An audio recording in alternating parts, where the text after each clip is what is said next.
Fight week upon us, Morning Combat, UFC 254. It's the lightweight summit. So you know your boy C, the Brian Campbell, got to go to the experts for your UFC 254 expert picks. Let me bring him in right now in this MK Extra little bonus action here. South Florida's finest. You know him. Always sweet, never sour. The Tower of ayahuasca power, former UFC light heavyweight champion and Hall of Famer Sugar Rashad Evans, my mainest broham. How is it down there in South Florida these days, man? Oh man, it's steady out here, man. It's been going pretty good. Just enjoying life, and I missed you, man. I miss you. Good to be I part of hear it. the Morning Combat crew, man. Good to be back. We are part of this MK extended universe. We used to dance around a couple times a week on the CBS Sports State of Combat, but everything's evolving here. Great to still have you in the family, of course, Rashad. Can I get a pulse check here on a 1 to 10 of excitement in a 2020 where you got to give Uncle Dana credit? You know, it's all killer, no filler as far as UFC main events this year. But when I say words like Khabib Nurmagomedov versus Justin Gaethje for the full title at 155, what is your body telling you?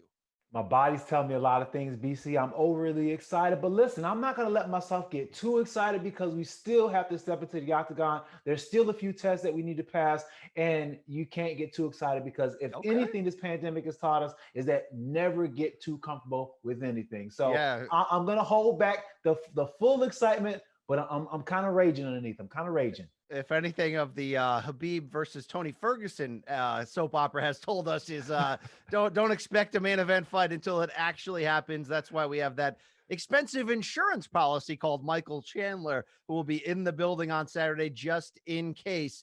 Thank you for tuning in, of course, to this. Please like the video, subscribe to Morning Combat. It's blowing up. It cannot be. It's so big, Rashad, and so explosive. This movement, this show, it can't be confined to the banana hammock of normal podcasts. We had to take this thing to YouTube and just let it, right? Just let it get out there. So thank you, folks, for joining. But this is expert picks. We want to get underneath the betting odds, the storylines, find out who's going to win and why. And like I mentioned, no better guy to pick the brain of than a man who's still out there training, right? Over 40, still out there with the abs, working and training, because you never know, Rashad, when that phone's going to ring. You do know that, right? I do know that, man. I've been getting ready, man. Got Greg Hardy right now just in camp and helping him sharpen his tools, man. I'm feeling kind of sharp myself. So listen, if I get a call, BC, you don't got to push me into the cage. I might just jump in that joint. I broke bread with Mr. Coker and I said, this is me, the fan talking, bro. Get Machida up in the bullpen. Okay. I'm ready. Anyway, enough of that crap. Let's get into it. Khabib-Gaethje this weekend. Our friends at William Hill, the odds makers, Rashad, right off the top. Khabib Nurmagomedov, a minus 330 favorite to improve to 29-0 and try to keep that unbeaten streak alive. The interim champion, Justin Gaethje, fresh off that demolition of Tony Ferguson, a plus 260 underdog coming in. When you look at this matchup from the X's and O's, what should we be looking at most? What's the biggest storyline separate from the death of Khabib's father, separate from Justin coming in fired up? What the hell is this thing going to look like? What are you looking for?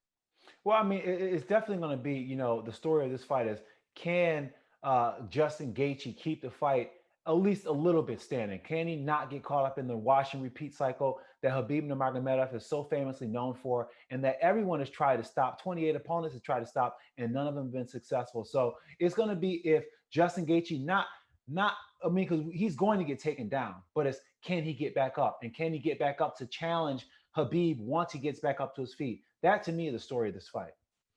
I've always said the last couple of years, there's one man in this historically deep lightweight division, this era right now, who I could really make a case that could beat Khabib. And I thought it was Tony Ferguson. Well, Tony Ferguson's not coming through that door right now because Justin Gaethje went in there in May and just dismantled him en route to a 5th round TKO. Is it fair to say, Rashad, given Justin's, let's say, revamping, transition from full-on brawler to now calculated assassin, that he sort of assumes that mantle? Do you agree with this statement? If there's one lightweight who has a legitimate chance of beating Khabib, it's Justin Gaethje. True or false? True or false? 100%. 100%. And he showed that in his last fight because not only was he able to hit those big shots, but more or less what he was doing with his footwork. He was landing those big shots and getting out to the angle. So then even if he's going against a guy like Khabib who would shoot underneath those punches, he was nowhere to be found with his legs after he shot the combination. So to me, that showed to me that he was definitely in a position to definitely challenge Khabib. Now, we haven't seen Habib since last September when he equally sort of demolished Dustin Poirier, which, I mean, look, if any wins from Habib have been eye opening, Rashad, that one was to me in a sense where Dustin just never seemed to be in that fight. Every sort of avenue of potential victory was shut down hard. We haven't seen Habib since then because of the pandemic, because of the travel bans, because of the loss of his father, Abdul Manap, and coach this past July. Um, I don't think layoffs, though, cage rust matter with Habib. He tends to only fight once a year anyway. I mean, he missed 2 years and came back like nothing happened with that knee injury. Can we close the book on the idea that Habib's coming in with any extra baggage, even with, and let's give it the respect it deserves, the loss of his father? Do you have any misgivings at how all of that will affect this fight?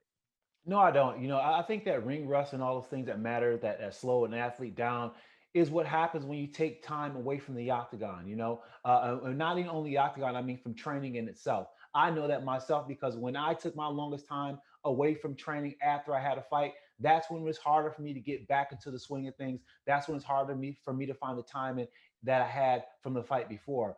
Habib doesn't have that. He doesn't have training camp. He just trains. It's his lifestyle. He trains every day like it's a training camp. So when you have that kind of mentality, when you're training your body like that on a consistent basis, you don't get the ring rust, and you consistently improve on a skill level because even as you're training and helping along guys who are getting ready for the fight. So you're sharpening your sword against guys who are sharp in themselves getting ready to compete. Yeah, indeed. I love this matchup in so many ways. So, if we're going to stick with that theory that Justin might have the best chance of anyone else, we got to talk about what separates him from anyone else again in this insanely deep division. So, Rashad, I know, as he said last week when he joined Luke Thomas and I on Morning Combat with an interview that I hope all of you are going to check out. It's still out there on YouTube. He said, I bring damage. I'm not going to go out like no bitch. We know these sort of cliche parts about what makes Justin different from the standpoint that, look, the dude's an absolute savage. But do you believe it's as easy as he says it is, Rashad? From I used to go into the octagon looking to get every bonus and be, MMA's action superhero. And then after those two losses, one to Dustin Poirier and one to Eddie Alvarez, in which he was stopped late in both in very fun and competitive fights, him and trainer Trevor Whitman, a guy you know very well, that it was just as easy as flicking that light switch that, okay, I had my fun. Now let's get serious. And now, like, I'm not going to lie, like, this guy's among the top 5 or 6 pound for pound best fighters in the world. So was it really that easy where this was in him all along and he just had to change the mindset? Or should we be, mailing Christmas cards to the great Coach Whitman here on what an insane job he has done refining the beast? I think it was a little bit both. I think it was a little bit of, he had it in him, but at the same time, it took some refinement. It took some of Trevor's angle work and just his mindset to be able to mold Justin to really get him to see that he didn't really need to shoot and throw his punches from the 50-50, that range where both fighters can hit each other, but on the side or on angles where he had the advantage on his opponent and his opponent had to turn and face him. So that's what Trevor's been able to do. But more than anything, I think the mindset of Justin is a unique mindset. I've never really seen a fighter that encompasses the mindset of Justin Gaethje. When you talk about a fighter who really, really loves the fight, this guy really, really, really loves the fight with everything inside of him, and he fights and trains like that all the time. So you have a guy who looks forward to having someone who can grind him out or who can challenge him in a way that will make him grow as a person. He told me, he said, Rashad, listen, everybody I spar, I challenge him. I say, listen, I'll give you $100, $200, whatever you want, if you can drop me to the body. And that's not so more or less, so he can, get himself hurt. But at the same time, it's a challenge. And the more that guy's hurting for that body shot, it lets him know that, listen, I can be hurt. Listen, this guy's trying to hurt me. And it makes him that much sharper. So knowing that Khabib has that tool in his shed, knowing that he can take him down and dominate the fight is definitely going to keep Justin Gaethje his sharpest on Saturday. All right. So I can believe in that. I can believe that there was a mentality change, a change in focus on what Justin's really going after, right? It's not so much bonuses anymore. It's world titles, it's championships, it's respect, it's everything that goes with that. So let's talk again about what makes him different and why he might be able to win this, because our knee jerk reaction, aside from he's a savage, he's got one punch knockout power, which he does. He's willing to pour out the jug. So maybe there's that potential that he can drag Khabib into the kind of fight that we've never seen Khabib have to be in. I get all that. But we've also sort of knee jerk said, he also can wrestle, guys. I know he never shows it, but he can wrestle. I'm starting to see sort of people reacting negatively to that idea, be like, that's all great that he's got a wrestling background. But if you don't use it, is it really there? If a tree falls in the damn woods, did it happen? Did it make a sound, Rashad? How much are we overplaying, underplaying what Justin's wrestling ability, might mean to Saturday's outcome? It's really hard to say just because of the fact that there's a level, there's wrestling and then there's Habib level, there's guys who know how to wrestle, but there's not a lot of guys, or if any, who knows how to wrestle at the level of Habib. So it's really hard to say. And it's really hard to say right now if he's going to be able to match Habib's wrestling, tit for tat. But here's what I can say, and here's what I'm trusting. And I believe the fact that, he can scramble enough, and scrambling enough creates openings. And there's one thing about Justin Gaethje that I admire more than anything of his punch and power is his ability to land that punch and power off of off balance shots. And that's where I feel that he may be able to land a shot that hurts Khabib and changes the dynamic of things. And that may happen in the fact because he scrambles and he's the king at scrambling in certain positions and hitting those power off center shots. And he's also got, as we laid out, a fantastic coach in Trevor Whitman, who was formerly your coach in a certain stretch in your career. He's done amazing things with Rose Namajunas, transforming her into a mental, savage machine, great boxer from a fighter who in the beginning was sort of all about the ground game. Had that great one-off fight just recently with Kamaru Usman, in which you saw a lot of evolution there. So I think Khabib knows this, because in that one sort of public teleconference that Khabib did, he didn't want to give Justin a whole lot of praise. He wasn't crapping on him. Khabib's very respectful, unless you cross that line and talk bad about his creed and his family and his religion and his wife and all that, as Connor once did, plus threw a dolly through a window and didn't get in trouble for it. That's another story for another time, though, Rashad. But Khabib did make constant mentions to what makes Justin great is he has a great coach. So, Coach Whitman here, tell me if I'm wrong, I don't think we've ever seen him in a spot where he had a game plan against Khabib. Is this a legitimate part of us handicapping how this fight will go? I mean, can this genius, this man who can invent the only MMA glove that seems to work, but UFC doesn't want it right now, can this guy come up with something that we've never seen anybody try before and against Khabib? And is Justin the right man to carry out this execution? When you talk about strategy, there is in the game, to me, there's Mark Henry, who's a really good strategist, but there's also Trevor Whitman, who's an excellent strategist. And as you mentioned, I trained under him for a few fights, and it was my best fights. And just his approach to the game, how systematic he is from training, from the aspects you need to work on, what the goal is in each and every single round. And that's one thing that Trevor always does. He's always makes a goal. What's the goal this round? What's the goal? So it really makes it easy as an athlete to understand which each objective is every single round, and what to do. So when it comes to just coming with a great game plan, a great strategy, Trevor has that. And when it comes to being able to devise a game plan that's going to be able to create some wrinkles and create some opportunities for Justin Gaethje, Trevor has it as well too. So it's going to come down to Justin Gaethje being able to execute that and not getting so caught up in those moments of where he feels very excited to fight. And we've seen him do it. We've seen him get very excited. He starts, 10 toes down and brawling. And sometimes that worked out, but sometimes it doesn't. I'm wondering, Rashad. I'm wondering because no one's really had to make Khabib fight, like really fight, right? Because he's always has the advantage of being able to take it to the ground. Yes, Michael Johnson landed some shots and seemed to wobble him early. Look how that ended. Yes, Connor's the only guy to win a round against him technically. Although, can we shout out Gleason Tebow, please? The judges missed it that night. All right, he had some success, but no, Connor kind of outboxed him in a round where I think Khabib was checking his own gas tank looking to make a statement on the feet, didn't take it to the ground, whatever. No one's dragged this guy into a brawl. Is it possible here? Is it possible? How do you do that? Do you have to hurt Khabib and wobble him to get him to have to throw everything at the wall and fight you man to man, toe to toe? Is Justin the man to do this? I mean, I'm trying to imagine how this fight can go. I love the idea of Gaethje being able to pull this off outside of just, oh, he might be able to knock him out. But no, can he make Khabib do what he doesn't want to do? Is that possible? Yes, and I think it's going to be possible. I think it's going to be mandatory for Khabib to jump through that hoop. Just like Justin Gaethje has to jump through the hoop of grappling in order to beat Khabib. Well, Khabib is going to have to jump through the gate of going through a brawl in order to beat Justin Gaethje, because here's why. In order for Khabib to even have any amount of success with his grappling, he has to establish the hands. And not only does he have to establish the hands, he has to establish respect with the hands. He has to be able to let Justin Gaethje know that he can hit him with some shots. And then once Justin Gaethje knows that he can be hit with some shots, then the takedowns become easier.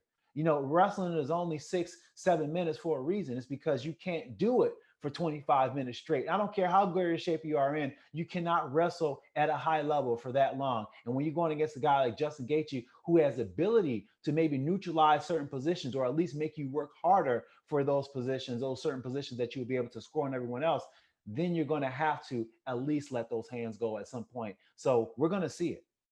I want to get your reaction to how both have framed publicly what their strategy will be. And you never know. Are you answering honest? Are you just spitting out words? Are you trying to plant seeds? I don't know. Khabib, in I believe it was an interview with ESPN, said, I plan to drag Justin into the deep waters, tire him out late in the fight, and then around the fourth round, choke him out. I don't think Justin Gaethje gets tired, though. I mean, he's training up at elevation. I mean, it'd be really crazy to see him get tired. But you're right, he doesn't get tired, and that's going to be something that maybe Khabib is going to have to adjust his game plan for. But it's something that he always sets his mind for. That's his things that he needs to focus on in each and every single fight. And he knows when he sees a guy's gas tank going down and he sees their energy bar starts dwindling, that's when he puts the pressure on. But that may be hard against a charging Justin Gaethje who has that power that doesn't fade when it comes to the shots. And it's very hard to know how much gas Justin Gaethje has in the tank because he's very surprisingly athletic in certain positions. And with a guy who's very surprisingly athletic in certain positions, they save a little bit. And it's hard to say when that explosiveness from the athleticism is going to come forward. And then, Justin's flip side, he said, I'm going to kick him in the leg 4 times and then I'm going to knock him out there. They did relay that back to Khabib, and his response was, people don't kick me in the leg in land damage because when they get that close, I take them down. Justin's just kind of relaying caveman interview stuff there, right? I mean, or you think leg kicks is going to be a big part of this? I think he's definitely going to kick his leg. And I think he's going to kick his leg to show that he's not afraid to get taken down. And here's the thing that I think that Justin Gaethje is understanding, the fact that he knows that he's going to get taken down, and he's not afraid to get taken down because he understands that in order to keep him down, Khabib is going to have to expend a lot of energy. And that's what Justin wants, because a lot of guys who have the game plan of Khabib, they have the wash and repeat cycle, and they can hold guys down and rest when they're there. But if they have that interrupted by some scrambling and can't keep the guy down and then coming back up to his feet and having to pay the piper with some heavy shots and play defense, then it changes the dynamic on things. Then they think a lot more strategic about when they're going to go for the shot. And then that's when the striker's game plan starts to implement. I'm wondering if this, I think the best case scenario for this fight, because we're always like, can somebody make Khabib fight their fight? Well, how about can somebody do that over a long period of time? Maybe this fight ends up looking like the great UFC 196 title fight, Holly Holm, Miesha Tate, where sort of for 5 rounds, each person implemented their own, game plan and strategy and seemed to have success over the entire course of that round. I mean, that would be fantastic if it went back and forth in that regard. Obviously, we're going to find out on Saturday night. So expert pick time. You're the expert, Rashad. Khabib minus 330, Justin plus 260. Who wins? What's the bet? What are we doing here in Abu Dhabi at 254? All right. This is a tough one. It can definitely go either way for me, the way I see it, with their imposing games. But for me, the thing with this fight is like I said earlier, the wash and repeat cycle of Habib. Can he keep him down and more or less be able to eliminate getting loose when he gets up in the scramble positions and not get caught with an off-center power shot that Justin Gaethje hits all too well? And I think that for the most part, in order for Habib to get the fight where he wants to, he's gonna have to cross through the fire. And that Justin Gaethje fire across is absolute hell. And that's where I think that Justin Gaethje gets the win in this fight. Woo! I think it's gonna be an upset, and I think that Justin Gaethje is gonna catch him with maybe something like a not so much of an uppercut, but something like a left hook or something. That's what I'm feeling like. He's going to catch him with something like that. Um, Justin is in a mindset right now that I have. It's rare to see him in a mindset like he has right now. He's just super ultra focused, and um, I think he's going to do it. Wow, there was a great American fighter who once said, I'm going to make you skip to my Lou. Okay. All right. All right. Let's see if Justin can do that on Saturday. Rashad, we also have a hell of a co-main event here. Wow. Middleweight division, probably a number one contenders fight here to see who has next for middleweight champion Israel Adesanya when former champ Robert Whittaker squares off with the red hot, but coming off an injury layoff, Jared Cannonier. Let's update William Hill's line here. Plus 100 underdog for Robert Whittaker, minus 120 favorite for Cannonier. Now, Rashad, I don't want to discount Cannonier's chances at all, and I certainly want to hear your breakdown here. I was a little bit surprised, though. Whittaker had bounced back. He outpointed Darren Till in his comeback fight, looked very technical, seemed to shake off all the cobwebs of, is your mind still in it? Can your body still take this grind? All that stuff that sort of slowed down what I thought was going to be a lengthy title run for Robert Whittaker. Obviously, now you got Adesanya's rocket ship flying up right through the middle of that. You think this line is right to start things off here? This is a close fight, but Robert Whittaker is he showed in his last fight that he does still have it, and he showed that with the right focus and with his heart behind it, he still can be a showstopper, and he still has some amazing fights to show us. But he's got a very tough fight in Cannonier. Cannonier is not a Darren Till in the fact of the physicality of it all, and I think that's some aspects that may be giving the bettors or the bookers a little bit pause when they're making this line, is the fact that we got the physicality of Cannonier is unlike anybody that Robert Whittaker has met apart from Yoel Romero. So I think that this is going to be a lot tougher fight for him in that respect. And those shots that he was hitting on Robert Whittaker, he's going to have to add a little bit more to it. And the question is, does he really have it at this point in his career?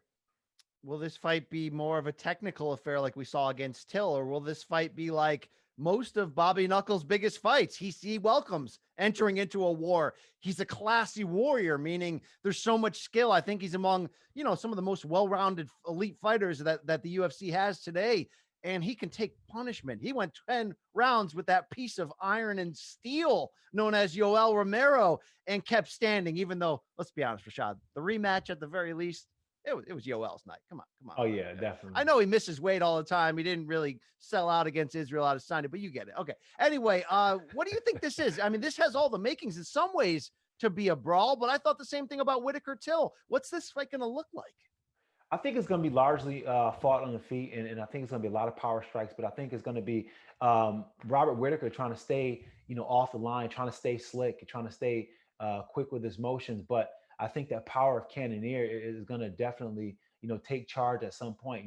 One thing about Cannonier, he's a guy coming from heavyweight all the way down. He's worked his way through his career to get to middleweight, and now you see him right now, and he's like a sculpted art. His body is tracking, and more importantly than his body's tracking, his mental's tracking, his spirituality's tracking. All these things are aligning. When you have all these things in synergy working together, you really become an unstoppable unit in yourself. And that's what I see with Cannonier. He's just really ultra focused, but more or less has a belief in himself that comes from more than just fighting. And that's what that's to me is going to be an obstacle in itself that Whitaker has to overcome. Yeah, it comes from the damn crystals. He's not going to try to hide one of those crystals in the banana sack, right? I mean, I what is know the crystal power is something else. He's tapping into it. He's tapping into the metaphysics of everything. He's trying to tap into that subtle energy that exists in the universe. And Did he lick a toad or something last month and get a he third eye? What happened here? I might have to get him on Lick of the Toad crew, but he's definitely on the level. He takes this fighting and it's just not a fight to him. And as an athlete, as a fighter, when fighting is not just about a fight, it's about the spiritual process.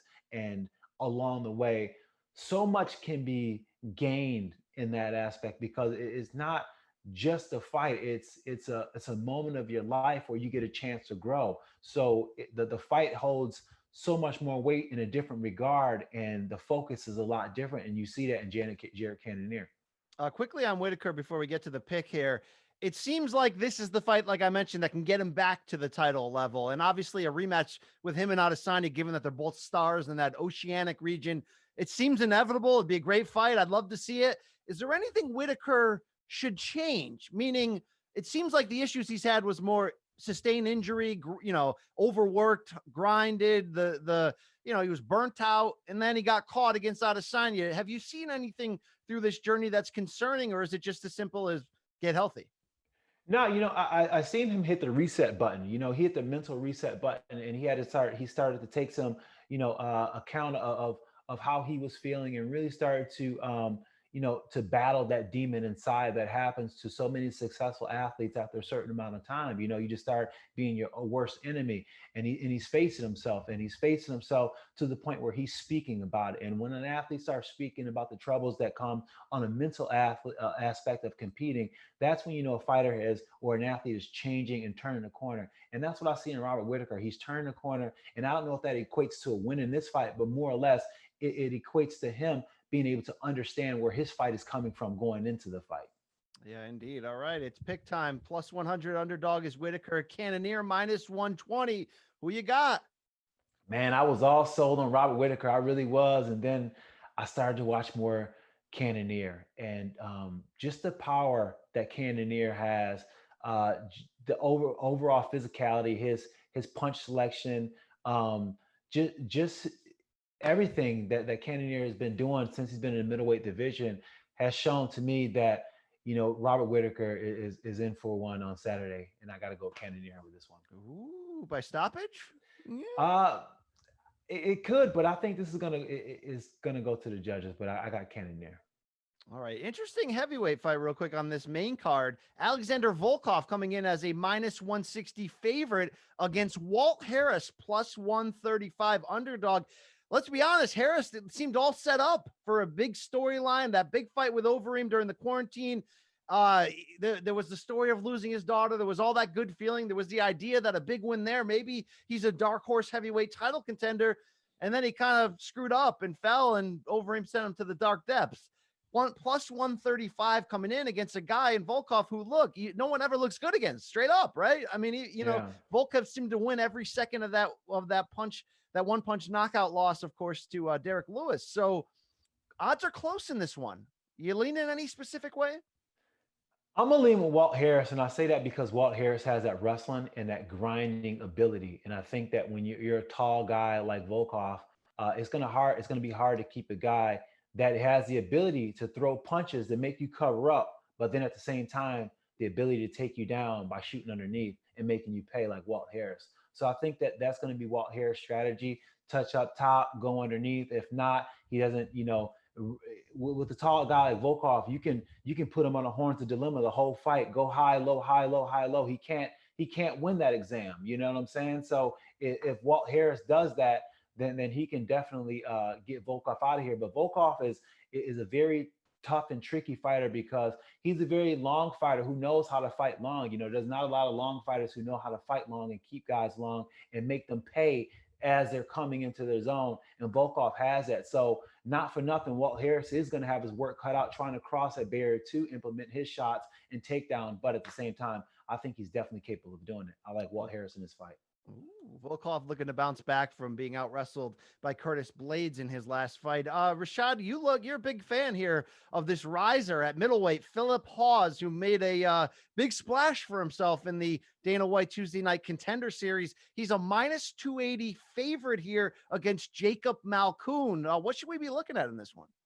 Phil Hawes has been a guy who's been in the game for a long time, for a long time, back training with John Jones and Jackson's, came over, was training in New York City under Renzo Gracie and Jersey. And he's been one of those guys who's traveled as a journeyman in a while. And now he's here in South Florida, but now he's figuring it out. And you see him, figuring it out and not battling himself anymore. There was a few years where he was just kind of battling, do I want to do this or do I not want to do this? And he has all the physical acumen to do this, but it was just a matter of him deciding if this is really what he wanted to do. And now you see that he's made that choice, and he's been looking phenomenal, and he's excited to be there and sees the opportunity. So there's a lot that this Phil Hawes can show a lot of people. He's one of the most athletic and most dynamic athletes I ever trained with. I've never trained with someone as explosive as Phil in my life. So Wow. He's definitely got a lot of tools, and I look to see him really start to show people in this fight that he's somebody that people should take notice of. Opening up this pay-per-view main card is Magomed Ankalaev and Jan. I never can get it right. I'm sorry. Is it Ion? What the hell is it? Kutelaba, the Maniac. They fought already. Controversial knockout from Ankalaev. We've tried to book this almost Khabib and Tony levels. We're finally going to get it, I think. Plus 220 underdog Kutelaba, minus 270 for Ankalaev. Who are you liking in this one, Rashad? As much as I love Kutalaba and I love the energy that he brings and all the craziness, I just think that technically speaking, Uncle Live has just at a different level. It is what it is. Sometimes guys are just better than you, but that's what we seen last time that they fought. You know what I'm saying? It's been a while because this fight's been trying to book for a while. But from what I've seen of Uncle Live, he's just, too technically sound, and he fights very smart, very strong physical guy. The only way he can get in trouble in this fight is for him to get caught up in what Kutalaba wants to do, the whole brawling wild style, and caught in the emotional part of the fight. Uncle Live is a Russian, so they're very divorced from emotion. So if he is taps into his Russian side, then he should be fine and just be even keel this whole fight and go out there and get the finish. He's not just Russian. He's also in a hurry. Rashad, when you look at this prelim card, where should we put our money? Anybody on this prelim card jumping out at you that you want to take a flyer on? Oh my gosh, what do we got on the prelim card? What do you have here? Because our guy, some people would say, smiling Sam Alvey, hasn't been smiling lately, Rashad, because he's lost 4 in a row. He's a plus 300 underdog against Da Un Jong, who I feel like might send him not just to hell, but maybe out of a job here. Yeah, that cut. Sam Alvey is facing a tough one. I mean, but you know what? Sam is still around. You know what I'm saying? Sam is still around. Rashad, I just don't want Sam one day to be bouncing the grandkids on the leg and go, hey guys, I once beat UFC Hall of Famer Sugar Rashad Evans, right? I mean, bro, all right? Not on my scorecard, not in the Campbell household, you didn't, not okay? on my All scorecards either. I God. know. But you know who I'm excited for, though? There's a little bit of gold in this heavyweight matchup between Stefan Struve and Tui Tuivasa. I butchered his last name, but you know who I'm talking about. Taya Tuivasa. Taya Tuivasa. He craps in a shoe and eats it, something like that. Yep, yeah, but Taya Tuivasa, these guys are both on. I mean, he's always fun to watch, and especially being able to fight where he's, gets this kind of attention, and he's going against a guy in Stefan Struve who's kind of rewritten himself after going back home, and trying to make a march to that belt. So it's going to be interesting to see this matchup, and see where both of these fighters are right now and what they both need to achieve in order to keep their heavyweight career in the right trajectory. Yeah, that's the kind of slop I'm here for. That's your prelim main event there on ESPN. Struve minus 125 favorite. He hasn't retired in a while. I wonder if Tuivasa can send him back there as a plus 105 underdog. Good, interesting to see. Also, Casey Kenny back. That's the let me bang. Won't somebody come in here and let me bang with him? Bringing back to life the great Julian Lane comment from Tough, right? I mean, let me bang, bro. Please. Let me bang, bro. Come on, bro. Just let me bang. All right. Sugar Rashad Evans, we are fired up for Saturday. Thank you for sharing your insight. We can follow you on the social medias at Sugar Rashad Evans. What should we be looking out for? You're going to be on the ESPN telecast anytime soon? You got a comedy set coming up at the Carolines? What's going on? What's in your future? Halloween weekend, I'll be back in Vegas doing the UFC show. And I'll actually be cornering Greg Hardy that night too for the fight. Oh, nice. He's got a big one too against Maurice Green. So we've been last few months just buffing out the iron, and making sure that he's on point and firing at all cylinders. He's looking good. Is this the first time you've cornered somebody in a UFC fight? No, I've cornered a few people, but I mean, this is. I was going to say I in a long time. I was ready to. I cornered Vitor when he fought John Jones. Oh, really? I didn't know that. Yeah. How did I not know that? That was a little bit like WWF revenge style right there. Uh-huh. I like that. But he almost caught him. He almost caught him. Damn. I was going to try to compare your coaching record to that of the great coach Latore Gonzalez, who undefeated, right? Sorry, undefeated, bro. All right, until somebody beats her. Okay, there it is. Sugar Rashad, thank you so much. Morning at Kombat, all day, every day, almost every day in your face hole. That's how we do it here. Enjoy the fights this weekend. Rashad, you got any 2 words maybe for the people out there? Hey, we out.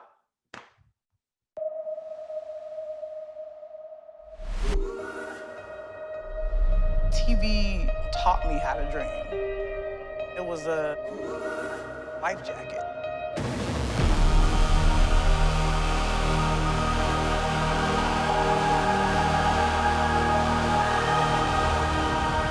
I don't think you can be an artist and not touch people.